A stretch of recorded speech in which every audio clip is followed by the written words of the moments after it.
the corrupt Senzo Mchunu hands over his electronic devices, or rather, the police confiscates the corrupt Senzo Mchunu's devices for investigation. It is a breaking story. When South Africa's police minister, the corrupt Senzo Mchunu, was suspended, it was a move that shook the highest levels of government. Right, because men did not expect that from the Cyril Ramaphosa. So of course, the expectation was that Cyril Ramaphosa was going to fire Senzo Mchunu. But because Senzo Mchunu is Cyril Ramaphosa's political fixer, he's unable to fire him. He was placed on immediate leave by President Cyril Ramaphosa amidst explosive allegations of collusion with criminal syndicates and political interference in police operations. But the legal battle that followed quickly centered on the most critical evidence in any modern corruption case, his electronic devices. More so that the likes of Ketty Matlala have come out to say that they've been making payments to Senzo Mchunu and Shadrack Sibiya. The question is not just why he had to hand them over, but the fact is that they were confiscated. Of course, him saying that he handed them over, he's trying to control the narrative as if he's cooperating. The fact is that he does not have a choice, because the police, they followed the prescripts of the law in confiscating his devices. Okay? But what was on them and who was trying to control that information?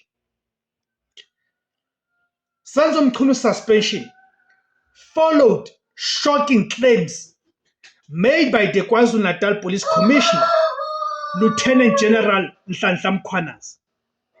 Mkhwanazi publicly accused Senzo Mchunu of using his ministerial power to meddle in sensitive police work, especially by issuing a directive to disband the highly effective political killings task team in KwaZulu-Natal.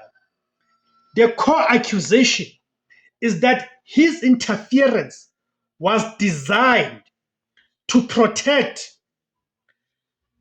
individuals with links to organized crime and drug cartels.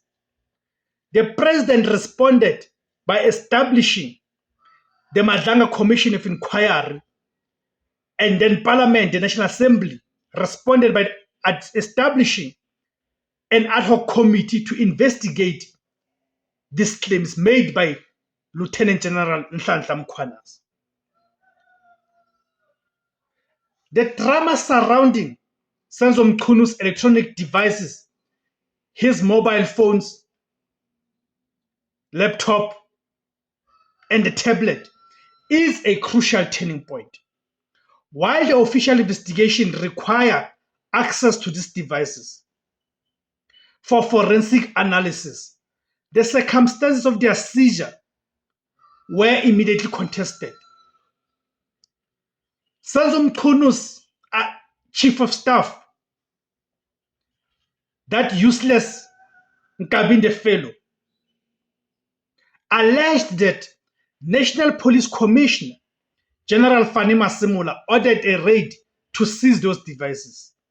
The extraordinary claim was that the raid was not an investigation, but an attempt to destroy the evidence that Mchunu intended to present to the Madlanga Commission in his defense. For Senzo Mchunu and his legal team, the devices are not just evidence. Okay?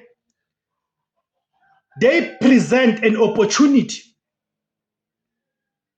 for the investigating team to be able to finalize what they had presented in public. Because you'd remember that when the likes of Lieutenant General Tumsani Khumalo, who's the crime who's the head of the crime intelligence in the SAPS, and also is a project manager of the political killing task team. When he gave testimony and evidence at the Madlanga Commission, he said that there's some facts and evidence that he's unable to lead in public because there's still further investigations.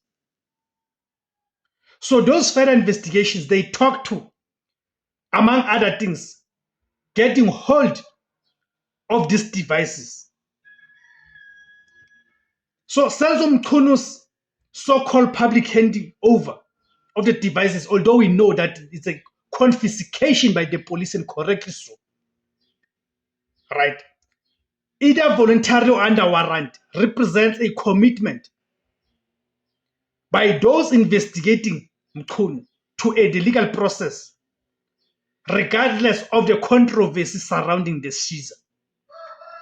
This case is pivotal because it places a key political figure under the judicial spotlight for a crime that directly threatens national security. The infiltration of the police by criminal elements. The forensic examination of the minister's communications will be crucial in determining one, political interference, whether his directive to disband the task team was an administrative necessity or an abuse of power to protect criminals.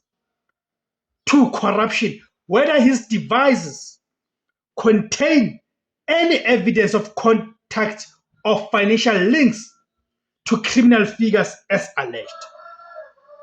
So in conclusion, the final verdict awaits.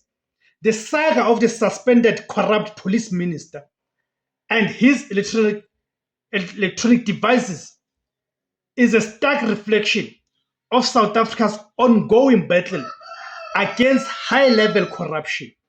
The fate of Senzo Mchunu and the truth about the alleged criminal infiltration of the police service now rests on the digital trace contained within those confiscated devices. The public and the political establishment await the final report from the Madlanga Commission and to know when will Senzo Mchunu appear before the Madlanga Commission. A report could either clear this suspended corrupt police minister or expose a staggering breach of national security. Thank you guys for tuning in. My name is Tebos Kosana. The name of the platform is Izwi Labansundu, the voice for Africans. Kama kuma Africa. Siyabonga for tuning in.